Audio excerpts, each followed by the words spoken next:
السلام عليكم ورحمة الله وبركاته.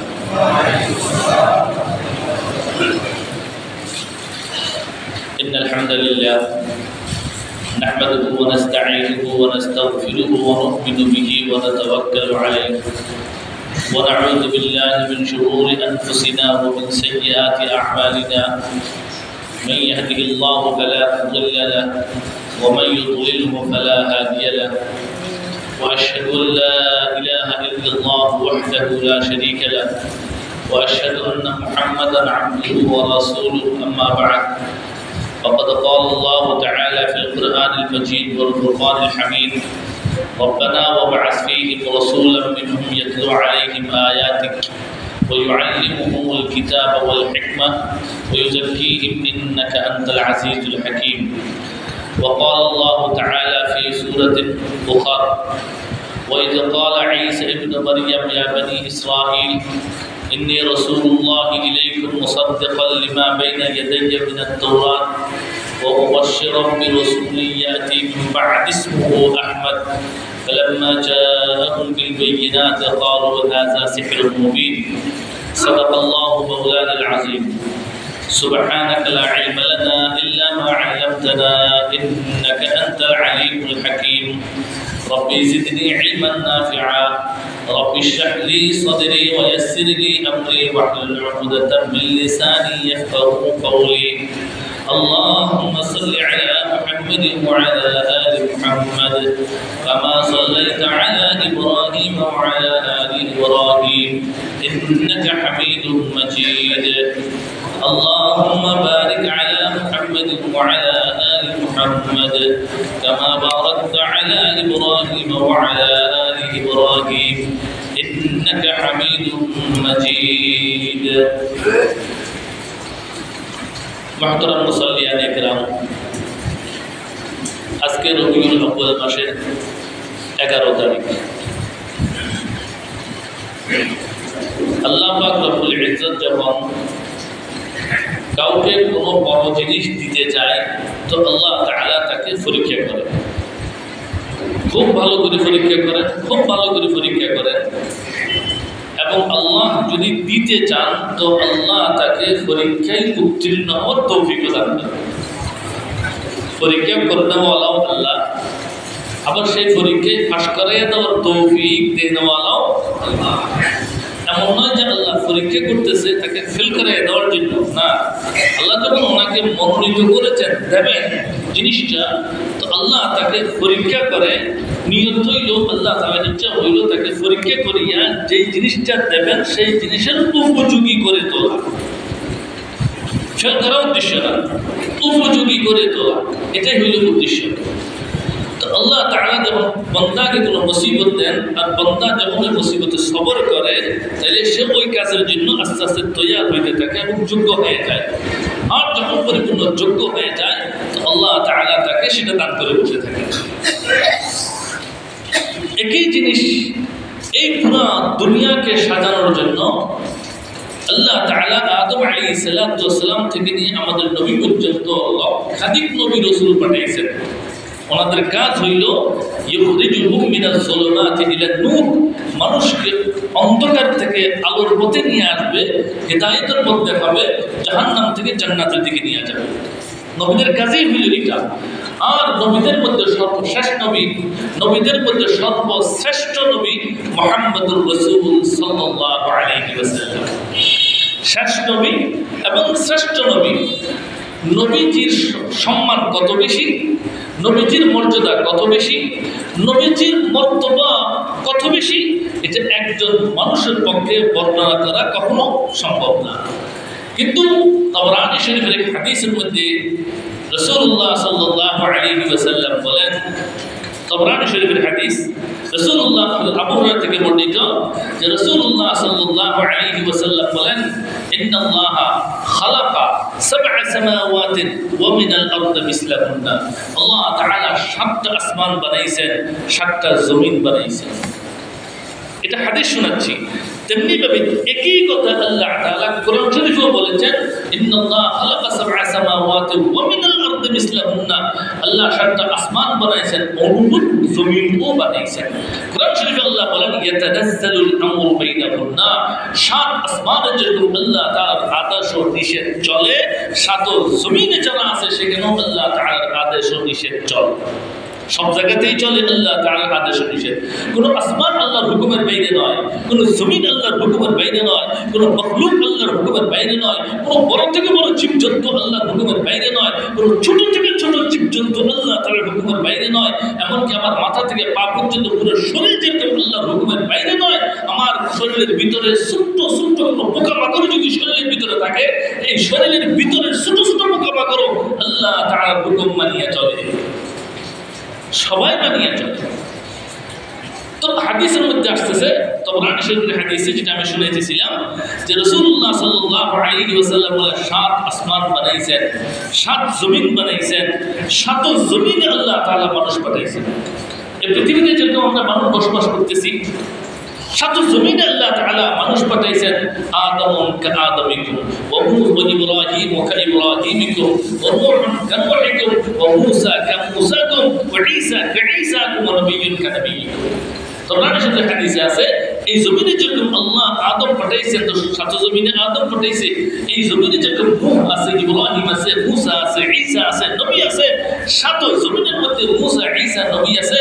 তবে মুহাম্মদ সাল্লাল্লাহু আলাইহি ওয়াসাল্লাম সাত জমিনে মিলে একজন আছেন। বলেন মুহাম্মদের মর্তবা বয়ান করতে তাবরানী শরীফের হাদিস যথেষ্ট। একথা মনে করিয়েন না যে মুহাম্মদ সাল্লাল্লাহু আলাইহি ওয়াসাল্লাম এই জমিনে যে নবী আছে, এই জমিনে যে মানুষ আছে, এই মানুষদের জন্যই শ্রেষ্ঠ নবী, এই মানুষদের জন্য শ্রেষ্ঠ নবী। জি না, ইনি সাত জমিনের জন্য শ্রেষ্ঠ নবী, ইনি সাত জমিনের জন্য শ্রেষ্ঠ নবী। এবং তিনি মানুষের নবী নয়, তিনি নবীদের নবী, সমস্ত নবীদের নবী। আল্লাহ যখন আদম আলাইহিস সালামকে দুনিয়ায় পাঠাইছেন, তখন আল্লাহ তাআলা আদম থেকে প্রতিশ্রুতি নিয়েছেন, আপনার সন্তানদের মধ্যে এক নবী শেষ জমানায় আসবে, আসবে পরে মর্তবা আগে, আসবে পরে মর্তবা পরে না, মর্তবা আগে, আসবে পরে মর্তবা আগে। আপনার সন্তানদের মধ্যে এক নবী আসবেন মুহাম্মদ সাল্লাল্লাহু আলাইহি ওয়াসাল্লাম, শেষে আসবে। আপনার হায়াত যদি সেই পর্যন্ত লম্বা হয়, আর আপনি যদি মুহাম্মদ সাল্লাল্লাহু আলাইহি ওয়াসাল্লামকে পেয়ে থাকেন, আপনি সেই নবীর উপর ঈমান আনবেন? তো আদম বললেন, জি আমি সেই নবীর উপর ঈমান আনবো। তেমনি আদমের পরে শীষ আসছে, শীষের পরে নূহ আসছে, নূহের পরে ইব্রাহিম আসছে, ইব্রাহিমের পরে ইসমাঈল আসছে, ইসমাঈল আগে ইসহাক আসছে, এরপরে ঈসা আসছে, মূসা আসছে, শুআয়ব আসছে, ইউসুফ আসছে, যত নবী পৃথিবীতে আসছে, সমস্ত নবীকে দুনিয়াতে পাঠাইয়া নবুয়ত দিয়া আল্লাহ সাথে সাথে ওয়াদা নিয়েছেন, আপনাদের হায়াত যদি মুহাম্মদ সাল্লাল্লাহু আলাইহি ওয়াসাল্লাম পর্যন্ত পৌঁছায়, তো আপনারা সবাই মুহাম্মদের উপর ঈমান আনবেন? তো সবাই এক বাক্যে বলতেন, বেলা, অবশ্যই নবীদের নবী। এটা আমার কথা না, আল্লাহ কোরআনে বলতেছেন, সূরা সাদ আয়াত নম্বর 4, ওয়াইজ ক্বালা ঈসা ইবনে মারইয়াম। আল্লাহ কোরআনে বলতেছে, ঈসা ইবনে মারইয়াম তার উম্মতের নাম হলো বনি ইসরাঈল, ইহুদি। তো আল্লাহ কোরআনে বলতেছেন যে ঈসা ইবনে মারইয়াম তার উম্মতকে বলতেছে, ওয়াইজ ক্বালা ঈসা ইবনে মারইয়াম ইয়া বনি ইসরাঈল أني رسول الله إليكم مصدقا لما بين يدي من التوراة। ঈসা বনি ইসরাঈলকে ডাকিয়ে বলেন, হে বনি ইসরাঈল, আমি তোমাদের কাছে প্রেরিত রাসূল, তোমাদের সামনে একটা তৌরাত নিয়ে আসছি, তৌরাত নিয়ে আসছি। তবে একটা কথা শোনো, মুবাশশিরাম বিরাসূলিন ইয়াতি মিন বা'দি ইসমুহু আহমদ, আমার পরে যিনি নবী আসবেন তার নাম হবে আসমানে আহমদ, জমিনে মুহাম্মদ। যার নাম হবে আহমদ, যার নাম হবে মুহাম্মদ, ইয়াতি মিন বা'দি ইসমুহু আহমদ, আমার পরে যিনি আসবেন তার নাম আহমদ মুহাম্মদ। আমিও তার উপর ঈমান আনবো যদি আমি পাই। আর তোমরা সকল উম্মতকে ওসিয়ত করতেছে, তাকে পাইলে তোমরা সবাই তার উপর ঈমান আনিয়া মুসলমান হয়ে যাইবা। সূরা সাদ আল্লাহ ঘোষণা করেছেন এটা। এইভাবে আল্লাহ তাআলা সমস্ত নবীদের থেকে প্রতিশ্রুতি নিয়েছেন, আবার সমস্ত উম্মতকে আগের যুগে ওসিয়ত করে দিয়েছেন, হায়াত যদি লম্বা হয়, নবীকে যদি তোমরা পাও, তো মুহাম্মদ সাল্লাল্লাহু আলাইহি ওয়াসাল্লামের উপর অবশ্যই তোমরা ঈমান আনিবা। এসিল রাসূলুল্লাহ সাল্লাল্লাহু আলাইহি ওয়াসাল্লাম মান, সম্মান, মর্যাদা কিভাবে বয়ান করবেন? কবি ইকবাল বলেছেন, বা'দা আজ খুদা বুজুর্গ তুই কিসসা মুখতাসার। এক অক্ষরে নবীর সম্মান বয়ান করতে পারি। কবি ইকবাল বলেছিলেন, বা'দা আজ খুদা বুজুর্গ তুই কিসসা মুখতাসার। আল্লাহর সমস্ত জিনিসের ঊর্ধ্বে যদি কোনো আসন থাকে এটা মুহাম্মদ সাল্লাল্লাহু আলাইহি ওয়াসাল্লামের আসন। আল্লাহ থেকে কম, সমস্ত মখলুক থেকে উপরে, এর বাইরে আর কি বলতে পারি? আমার কাছে বলার মতো আর কোনো শব্দ নাই। কবি ইকবাল বলতেছেন, বাদাল খোদা বুজুর্গ তুই কিসসা মুখতাসার, সংক্ষেপ কথা এতটুকু, আল্লাহর পরেই যারা আসে। আল্লাহ তাআলা যখন তাওরাতে বলছে শেষ জমানায় নবী আসবেন, তারপর ঈমান আনিও, তো তারা ঈসা আলাইহিস সালাতু ওয়াস সালামকে জিজ্ঞেস করেছেন কখন আসবে, কিভাবে আসবে, তার আলামত কি? যেমন আমাদের নবী আমাদেরকে কিয়ামত সম্পর্কে বিভিন্ন আলামত বলে দিয়েছেন যে এই চিহ্ন দেখলে বুঝবো যে কিয়ামত কাছে আসছে। তো মুহাম্মদ সাল্লাল্লাহু আলাইহি ওয়াসাল্লামের আগমনের আলামত কি হবে? তো তাওরাতের মধ্যে উনি উল্লেখ করে দিয়েছেন, আকাশে তোমরা দেখবে এক তারকা আন-নুজুমুল আহমাদ, এক তারকা দিল বাহিকে শরীফের হাদিস, এটা বাহিকে আছে কথা, এটা এক তারকা তুমি দেখবে যে নাম হবে নুজুমে আহমদ, যা অন্যান্য তারকা থেকে রঙে আলাদা হবে, ঢঙে আলাদা হবে, সাইজে আলাদা হবে। যেই মাসে এটা উদিত হইতে দেখবা সেই মাসে বুঝতে হবে যে মুহাম্মদ সাল্লাল্লাহু আলাইহি ওয়াসাল্লাম দুনিয়ায় আগমন করবে। এখানে কোরআনে বিভিন্ন জায়গায় আছে ইয়ারিফুনাহু কামা ইয়ারিফুনা আবনাআহুম, ইহুদিগণ রাসূলুল্লাহ সাল্লাল্লাহু আলাইহি ওয়াসাল্লামকে চিনতেন কিরকম? পিতা যেরকম পুত্রকে চিনে সেরকম চিনতেন। আল্লাহ বলে নাই পুত্র যেরকম পিতাকে চিনে, পুত্র পিতাকে চিনে এটা বলে না। আল্লাহ বলছেন পিতা যেরকম পুত্রকে চিনে, কারণ এক পুত্র পিতাকে 100% চিনে না, কিন্তু পিতা তার পুত্রকে 100% চিনে। পিতা তার পুত্রকে কাপড় পরা অবস্থায় দেখছে, কাপড় খোলা অবস্থায় দেখছে, তার জাহের বাতের প্রকাশ্য অপ্রকাশ্য সব জানে। এখানে আল্লাহ বলেন ইহুদিগণ রাসূলুল্লাহ সাল্লাল্লাহু আলাইহি ওয়াসাল্লামকে চিনতো, ইয়ারিফুনাহু কামা ইয়ারিফুনা আবনাআহুম, সে তার ছেলেকে যেরকম চিনে নবীকে সেরকম চিনত। হইতে হইতে যখন আকাশে তারকা উদিত হইল, ইহুদিরা তো বুঝতে পেরেছে এটাই নুজুমে আহমদ, দেখার সাথে সাথে বুঝতে পেরেছে এই মাসেই নবীর আগমন হবে। পাত্রী মদিনায় থাকতো, মদিনার আশেপাশে যতজন মহিলা সন্তান সম্ভব ছিল প্রত্যেকের ঘরে ঘরে দিয়ে খোঁজ নেওয়া হয়েছে যে এই নবী কার ঘরে কোন মেয়ে এই মাসে সন্তান ভূমিষ্ঠ হবে। দেখবো যে মদিনায় কোনো মেয়ে এই মাসে সন্তান হবে নাই, হবে আগামী মাস, তারপর এই মাসে নেই। তবে পাত্রী ঘুরতে ঘুরতে মক্কায় চলে আসছে, আসার পর খোঁজ নিয়ে দেখলো যে মা আমিনায় সন্তান সম্ভবা, এই মাসেই তার সন্তান হওয়ার সম্ভাবনা আছে। তিনি তখন মা আমিনাকে সুসংবাদ দিয়ে গিয়েছেন এই সেই শ্রেষ্ঠ নবী এবং শ্রেষ্ঠ নবী, তোমরা যদি সত্য কথা হয়ে থাকে কিন্তু সেটাই মুহাম্মদ সাল্লাল্লাহু আলাইহি ওয়াসাল্লাম। কথা এটাই বলতেছিলাম যে ইজতালা ইব্রাহিম রাব্বুহু বিকালিমাতিন ফাতাম্মাহুন্না, এই দুনিয়াকে সাজানোর জন্য সর্বশ্রেষ্ঠ নবী পাঠাইতেছেন, সর্বশ্রেষ্ঠ নবী পাঠাইতেছেন। আল্লাহ যদি কাউকে নিয়ামত দেয় পরীক্ষা করে, আমাদের নবীকে পরীক্ষা করিয়াছেন, বংশধরকে পরীক্ষা করিয়াছেন। শুধু নবীকে পরীক্ষা না, পুরো বংশধরকে পরীক্ষা করিয়া এরপরে এটাকে নবুয়তের জন্য যোগ্য বানাইছেন। হাদিসের মধ্যে আছে রাসূলুল্লাহ সাল্লাল্লাহু আলাইহি ওয়াসাল্লাম এরকম বলে থাকেন যে আদম থেকে আমাদের নবী পর্যন্ত যেই বংশধারাতে রাসূলুল্লাহ সাল্লাল্লাহু আলাইহি ওয়াসাল্লাম জন্মগ্রহণ করেছেন, সেই বংশধারার ধারাবাহিকতার কোন পুরুষ কোন নারী কখনো ব্যভিচার করে না, ব্যভিচারের কল্পনাও করে না। কোন পুরুষ কোন নারী ব্যভিচার তো দূরের কথা, ব্যভিচারের কল্পনাও করে নাই। আল্লাহ তাআলা এই বংশটাকে জন্মগতভাবে পবিত্র রেখেছেন, পরিষ্কার রেখেছেন। যাকে আল্লাহ নবী বানাবেন তাকে আল্লাহ গুনাহ থেকে হেফাজত করবেন। আমি তো চাইতে নবী হই নাই, আল্লাহ আমাকে নবুয়ত দিয়েছেন, তো তুমি যখন আমাকে দিয়েছো হেফাজত তুমি করো। কথা এটাই, নবী তো চাইয়ে নবী হয় নাই, আল্লাহ দিয়েছেন, তো যিনি দিয়েছেন তিনি হেফাজত করবেন, যিনি দিয়েছেন তিনি হেফাজত করবেন। আপনারা যখন মামলা মোকদ্দমায় ফেঁসে যান, বুঝার জন্য একটা এক্সাম্পল দিচ্ছি, মামলা মোকদ্দমায় যখন ফেঁসে যান তখন কোর্টে কেস নিজে লড়েন না, লড়ার জন্য একজন উকিল দিতে হয়, এরকমই তো মশলা। আর কেস লড়ার জন্য আমি একজন উকিল নির্ধারণ করেছি। উকিল যদি কেসের মধ্যে ফাঁস করে আমি ফাঁস, উকিল যদি কেসের মধ্যে ফেল করে আমি ফেল। উকিলের ফাঁস হওয়া আমি ফাঁস হওয়া, উকিলের ফেল হওয়া আমি ফেল হওয়া।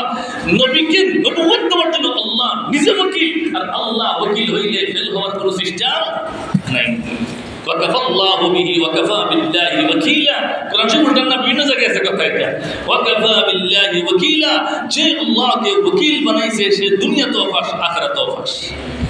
তো যাই হোক, তো আল্লাহ একটু পরীক্ষা করেন। কিরকম পরীক্ষা করেছেন? ইব্রাহিম আলাইহিস সালাতু ওয়াস সালামের বংশের মধ্যে নবী এসেছেন, তো আল্লাহ ইব্রাহিমকে পরীক্ষা করিয়েছেন। ধন দিয়ে দাও, তো মেহমানের জন্য ধন দৌলত দিয়ে দিয়েছে। জান দিয়ে দাও, তিনি অগ্নিতে আগুনে পড়ে গিয়েছেন। হিজরত করো, তো তিনি প্রথম স্থান দিয়ে দিয়েছেন। স্ত্রী ত্যাগ করো, তো ত্যাগ করে দিয়েছেন। সন্তান ত্যাগ করো, তো ইসমাঈলকে মদিনায় মক্কায় রেখে চলে গিয়েছেন। পরীক্ষাগুলো আগুনে ফেলে দেওয়ার মতো পরীক্ষা করা হয়েছে ইব্রাহিমকে। ইসমাঈল আলাইহিস সালাতু ওয়াস সালামকে জবে করার জন্য তৈরি করা হয়েছে। পরীক্ষা ইসমাঈলের বংশে মুহাম্মদ সাল্লাল্লাহু আলাইহি ওয়াসাল্লামের আগমন। পরীক্ষা পাস হয়ে গিয়েছে না পাস করাই দিয়েছেন। আমি পাস হয়েছে বলবো না, আমি বলবো আল্লাহ পাস করাইয়া দিয়েছেন। আল্লাহ যদি পাস না করায় তাইলে পরীক্ষায় পাস করার কোনো সুযোগ নাই। আমাদের সবসময় দোয়া করতে হবে আল্লাহর কাছে, আল্লাহ আমাদেরকে পরীক্ষা করিয়েন না। আমাকে তো নবীও বানাইছেন না, কিছু বানাইছেন, আমাকে পরীক্ষাও করিয়েন না। আর আমার পরীক্ষায় পাস করার কিনা দরকার নাই, বিনা পরীক্ষা আমাকে পাস করাইয়া দিয়ে। আল্লাহর পরীক্ষায় আমরা ফাঁস হইতে চাই না, আমরা কি চাই? বিনা পরীক্ষায় ফাঁস হতে চাই। আমরা বিনা পরীক্ষায় অটোপাস। আমরা আল্লাহ অটোপাস হতে চাই। আল্লাহ ধরা তো বড় ধরা, পরীক্ষা নিতে পারবো না। চাকমা সালাম এইভাবে আল্লাহ তাআলা ইব্রাহিমকে পরীক্ষা করেছেন। फिर इस्माइल जब बड़ा হয়েছে আল্লাহ হুকুম দিলেন ঘর বানাও, তো বাইতুল্লাহ শরীফ নির্মাণ করলেন। হযরত ইব্রাহিম আলাইহিস সালাতু ওয়াস সালাম বাইতুল্লাহ শরীফের নির্মাণে মিস্ত্রির কাজ করলেন। ইসমাঈল আলাইহিস সালাতু ওয়াস সালাম হেল্পারের কাজ করলেন। মিস্ত্রি হইলেন ইব্রাহিম, হেল্পার হইলেন ইসমাঈল। বানানো হইতেছে ঘর, নির্মাণ করার আদেশ দিয়েছেন আল্লাহ তাআলা। যিনি বানাইছেন তার নাম ইব্রাহিম। খলিলুল্লাহ যিনি হেল্পার করেছেন তিনি ইসমাঈল। জবিহুল্লাহ যা বানানো হইয়াছে তার নাম ঘর বাইতুল্লাহ। যিনি আদেশ করিয়াছেন তিনি হলেন খালিক আল্লাহ তাআলা। ঘর যখন নির্মাণ হয়ে গিয়েছে, বেতন মিস্ত্রিগিরি করেছে, হেল্পারগিরি করেছে, বেতনের দরকার আছে না? আল্লাহ বেতন কি চাও? বেতন দেওয়া হবে আল্লাহর পক্ষ থেকে। ইব্রাহিমকে বললেন বেতন দেওয়া হবে, কি চাও বেতন? তো ইব্রাহিম আলাইহিস সালাতু ওয়াস সালাম হাত তুলেছে, আল্লাহ আমার তো বেতন হইল কি, রব্বানা ওয়াবআস ফীহিম রাসূলাম মিনহুম ইয়াতলু আলাইহিম আয়াতিকা।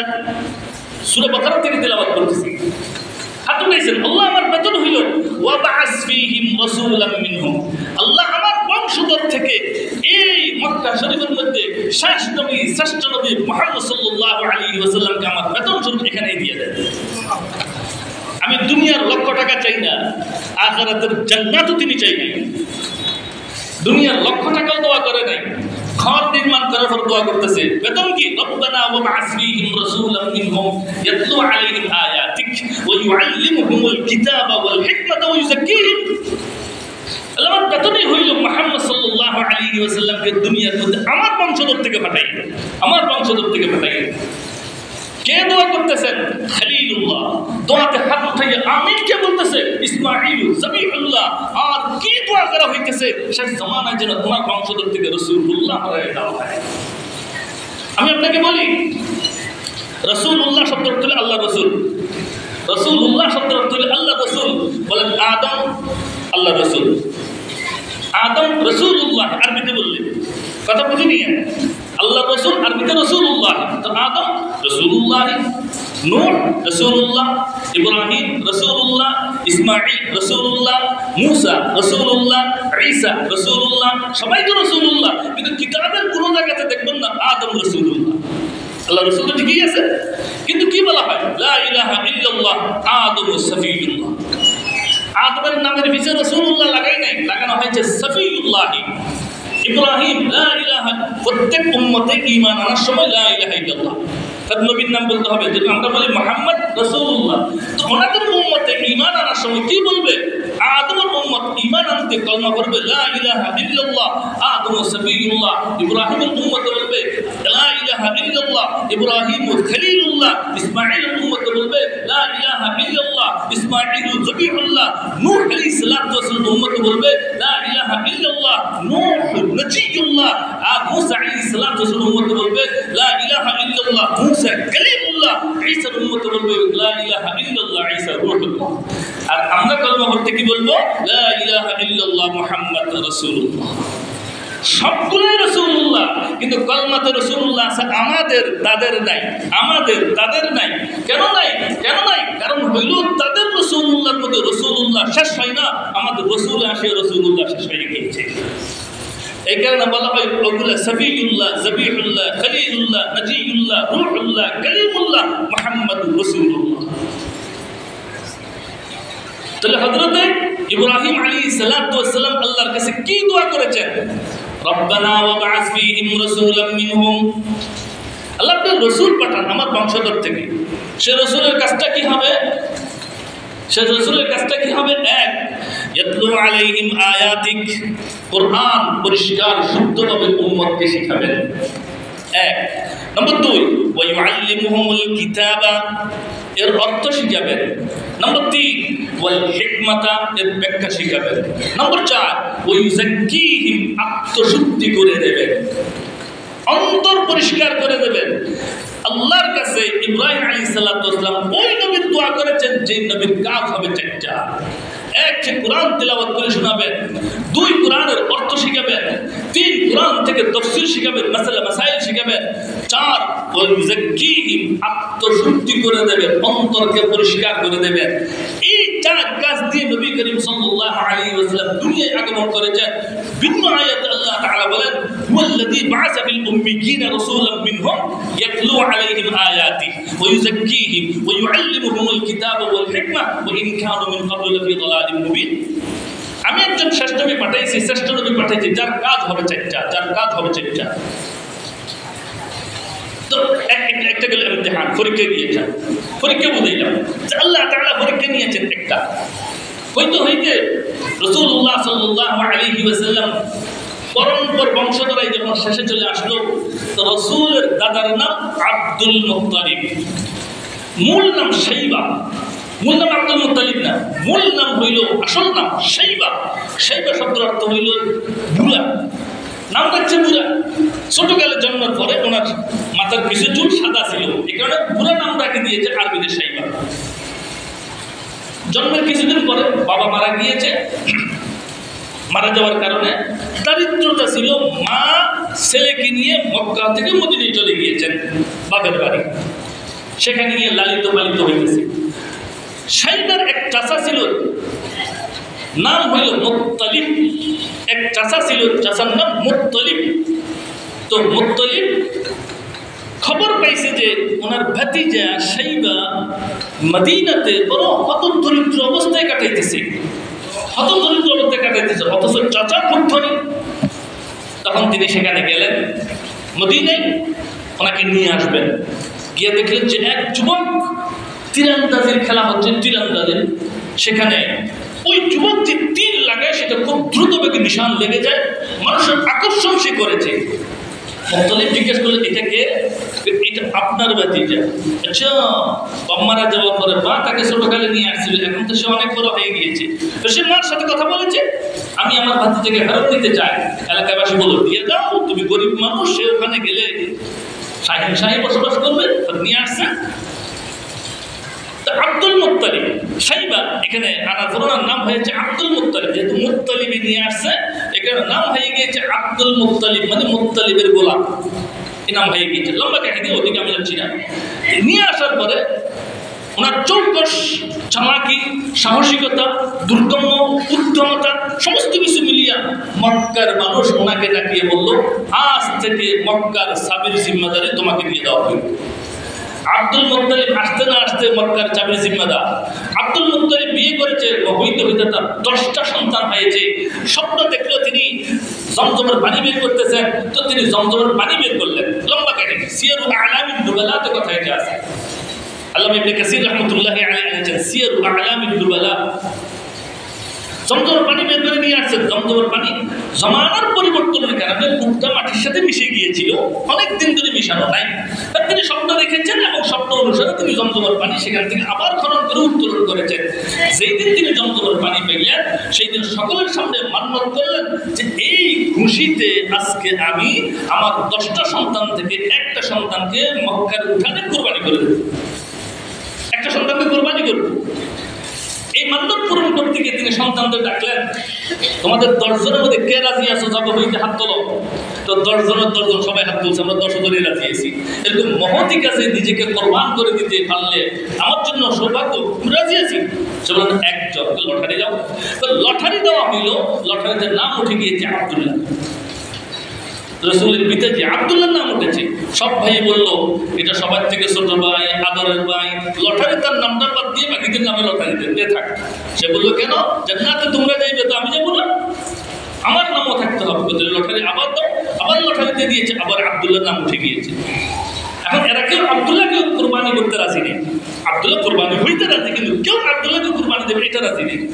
পরে এক পাত্রীর মাধ্যমে ফয়সালা করা হয়েছে, এক কাজ করো, লটারি ভিন্নভাবে দেওয়া হোক, কাগজে লেখো 10টা মোট, কাগজে লেখো আব্দুল্লাহ, এই দুটোই লটারি দাও। যদি 10টা মোট লটারিতে উঠে আব্দুল্লাহকে ছেড়ে দাও, 10টা মোট কোরবানি করো। যদি না ওঠে তাহলে 20টা মোট লেখো, না ওঠে তাহলে 30টা মোট লেখো, এবং লিখতে থাকো যতক্ষণ পর্যন্ত মোট উঠবে না। মোটের এই লটারির ধারাবাহিকতায় সর্বশেষ যখন 100 মোট লেখা হয়েছে, তো না উঠেছে 100 মোট আব্দুল্লাহকে মুক্তি দেওয়া হয়েছে। 100 মোট কোরবানি করা হয়েছে। আব্দুল্লাহর বয়স যখন 17, এটা তো ছোটকালের কথা বলতেছি, আব্দুল্লাহর বয়স যখন 17, তো মক্কার এক গলি দিয়ে হাঁটতেছে এক ইহুদি মহিলা আব্দুল্লাহকে ডাকি বললো, এদিকে আসো, জানো তোমাকে তোমার বাবা বাঁচানোর জন্য 100 মোট কোরবানি করেছিল? হ্যাঁ জানা আছে। চলো আমি তোমাকে 100 মোট দেব, বিনিময়ে তুমি আমার সাথে 1 রাত থাকো।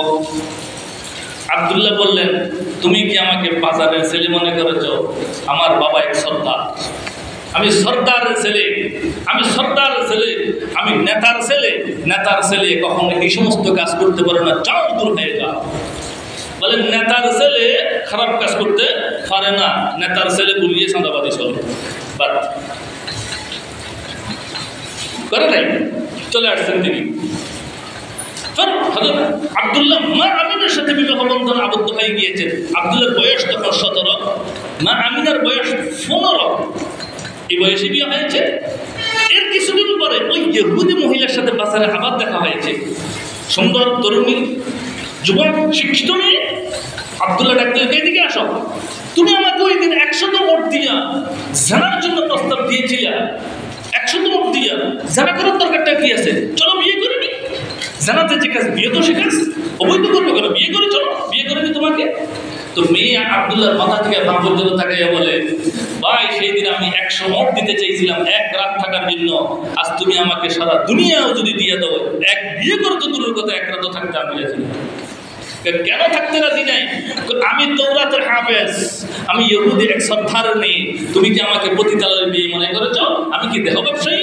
না, আমি তৌরাত মুখস্থ করেছি, তৌরাতের মধ্যে দেখেছি মুহাম্মদ সাল্লাল্লাহু আলাইহি ওয়াসাল্লামের নূর পিতার কপালের মধ্যে চমকাবে, আমি তোমার কপালে সেই দিন মুহাম্মদের নূর চমকাইতে দেখেছি, এখন সেটা নাই। বিয়ে করেছ? জি বিয়ে করেছি, নূর ট্রান্সফার হয়ে গিয়েছে, এখন আর 100 মোট দিয়েও তোমার সাথে থাকি আর কোনোদিনের লাভ নাই। আল্লাহ তাআলা রাসূলুল্লাহ সাল্লাল্লাহু আলাইহি ওয়াসাল্লামকে যেই বংশ থেকে নিয়ে আসেন সেই বংশকে হেফাজত করেন। এরপর পিতা মারা গেলেন, রাসূলুল্লাহ সাল্লাল্লাহু আলাইহি ওয়াসাল্লাম মা আমিনার গর্ভে বড় হইতে লাগলো। মা আমিনা বলতে লাগলেন, আমি গর্ভ অবস্থায়, সন্তান সম্ভব অবস্থায় বেশ কিছু জিনিস দেখেছি, বেশ কিছু জিনিস দেখেছি।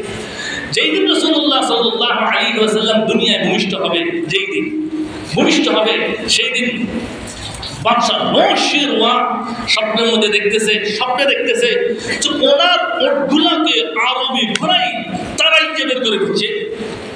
ঘুম থেকে উঠিয়ে দেখতেছে তার 14টা অগ্নিকুণ্ড একসাথে নেমে গিয়েছে। নওশিরওয়া বাদশা ও গণককে ডাকলেন, ওরা গণক বিশ্বাস করতো, তারকা যারা গণনা করে, গণককে বিশ্বাস করে ডাকলেন, দেখলেন এটা কি স্বপ্ন দেখলাম, এটা আরবের এক সন্তান ভূমিষ্ঠ হবে যে তোমার সিংহাসন দখল করে নেবে, এটা হলো স্বপ্নের ব্যাখ্যা। তখন বাদশা বলে অস্থির হয়ে গেল। গণক বলে অস্থির হওয়ার কোনো বিষয় না, 14টা স্তম্ভ যেটা ভেঙে দিতে দেখেছে এটার অর্থ হইল 14 পুরুষ পরে, এখন সে দখল করবে না, কারণ আপনার ছেলের যাইতে যাইতে 14 জন অতিবাহিত হওয়ার পরে এই নৌশিরওয়ার রোম ও ফারস্য মুসলমান দখল করে নেবে। আল্লাহ তাআলার কুদরতের খেলা। ওই বাদশা সেদিন মারা গিয়েছে, তার ছেলে তার কয়দিন পরে মারা গেছে, তার নাতি তার কয়দিন পরে মারা গেছে। 14 জন ঘুরতে ঘুরতে হযরত ওমর ফারুক রাদিয়াল্লাহু তাআলা আনহু জামানের মধ্যে আসে সেই তত্ত্বকে মুসলমান দখল করে নিয়েছে। তো বলতেছিলাম কথা এটা যে আল্লাহ তাআলা রাসূলুল্লাহ সাল্লাল্লাহু আলাইহি ওয়াসাল্লামকে রবিউল আউয়ালের এই মাসে 9 তারিখ, 10 তারিখ, 12 তারিখ, 3 তারিখের কোন এক তারিখে সোমবারে এই পৃথিবীতে আগমন করেছেন। মুসলিম শরীফের মধ্যে হাদিস আছে, রাসূলুল্লাহ সাল্লাল্লাহু আলাইহি ওয়াসাল্লাম বলেন, সাহাবায়ে কিরাম জিজ্ঞেস করলেন, ইয়া রাসূলুল্লাহ আপনি সোমবারে রোজা রাখেন কেন? বলে আন্নী উলিদতু ফি। মুসলিম শরীফ খণ্ড নম্বর 2 পৃষ্ঠা নম্বর 339। সাহাবায়ে কিরাম জিজ্ঞেস করলেন, ইয়া রাসূলুল্লাহ আপনি সোমবারে রোজা রাখেন কেন? বলে আন্নী উলিদতু ফিহি। এখানে হচ্ছে আমি সোমবারে জন্মগ্রহণ করেছি। এইখানে কেউ যদি নবীর জন্মবার্ষিকী পালন করতে চায় সেজন্য প্রতি সোমবারে রোজা রাখে, এবং প্রতি সোমবার বছরে একবার হয়। প্রতি সোমবার বছরে একবার হয় না 56 বার হয়? রোজা 56 বার হয়। এই কারণে কেউ যদি জন্মবার্ষিকী পালন করতে চায়, ঠিক আছে, দুটা কথা, এক হয়তো সোমবারে পালন করেন রোজা রাখিয়া, আরেক হয়তো ঠিক আছে সোমবারে পালন করেন রোজা না রাখিয়া জবে করিয়ে, তাহলে হয়তো সোমবারে করেন, অন্তত সোমবারটা ধরেন।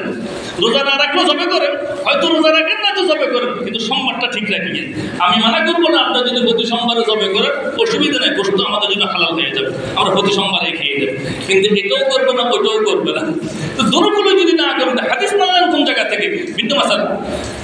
আসেন এই যে নবীর জন্মবার্ষিকী নিয়ে 1 মিনিটের কথা শেষ, আপনাদের সামনে আলোচনা করলাম। এতে ঈমানও তাজা হয়েছে, রাসূলের প্রতি মহব্বত বাড়ছে।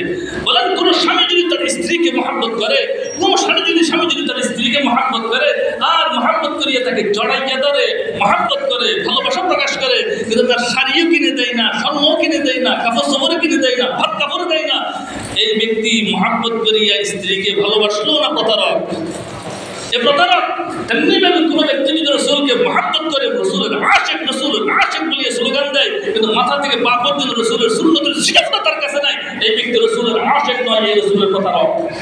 এই উম্মতের প্রতারক। ইশক এটার নাম নয় যে মুখে মুখে জপতে থাকা, ইশকের নাম হলো রাসূলের সিরাতের সাথে নিজের জীবনীকে ঠিক করে নেওয়া। রাসূল কখনো মিথ্যা কথা বলে নাই, আমি রাসূলকে মহব্বত করিয়ে জিন্দেগিতে মিথ্যা কথা বলবো না। রাসূল কখনো ধোঁকাবাজি করে নাই, রাসূলকে মহব্বত করে জিন্দেগিতে ধোঁকাবাজি করবো না। রাসূল কখনো মুখ থেকে দাড়ি ফেলাই নাই, 1 মুষ্টি দাড়ি ছিল, রাসূলকে মহব্বত করে 1 মুষ্টি দাড়ি রাখবো, এটা নিয়ত করেন আজকে থেকে। রাসূল জিন্দেগিতে 1 ওয়াক্ত নামাজ ছাড়ে নাই, রাসূলকে মহব্বত করিয়ে কখনো নামাজ ছাড়বে না। এটা হ্যাঁ রাসূলের মহব্বত। রেলি করার নাম রাসূলের মহব্বত নয়, মিছিল করার নাম রাসূলের মহব্বত নয়। রাসূলের মহব্বত হলো রাসূলকে যেই তার কাজ নিয়ে পাঠাইছেন, ইয়াতলু আলাইহিম আয়াতিহি, কোরআন তিলাওয়াত শিখেন। আফসোস শত আফসোস, বাংলা মুসলমানের ঘরে ঘরে 18 কোটি মুসলমানকে যদি ডাকিয়ে জিজ্ঞেস করা হয়, শত একজন শুদ্ধ করিয়ে বলবো, শুদ্ধ করিয়ে কোরআন তিলাওয়াত করতে জানে না। শতে একজন শুদ্ধ করিয়ে কোরআন তেলাওয়াত করতে জানে না। কিসের আশিক রাসূল পাঠাইছেন তো কোরআন তেলাওয়াত শিখতে। আপনার তেলাওয়াত শুদ্ধ নয়, বহু মসজিদের ইমামের তেলাওয়াত শুদ্ধ নয়। আমি অনেক মসজিদে নামাজ পড়িয়ে আবার দৌড়াইয়া দিয়েছি, ইমামের নামাজ শুদ্ধ নয়। আমি আপনাকে অভিযোগ করে লাভটাকে, এখানে রাসূলকে যদি মহব্বত করেন, এই বছর নিয়ত করেন যে কোরআন শুদ্ধ করে নেন, পারবো তো ইনশাআল্লাহ। আল্লাহ আমাদের সবাইকে তৌফিক দান করুন। ওয়া আখির দাওয়ানা আলহামদুলিল্লাহি রাব্বিল আলামিন। সুন্নাত পড়ুন, করে দিন।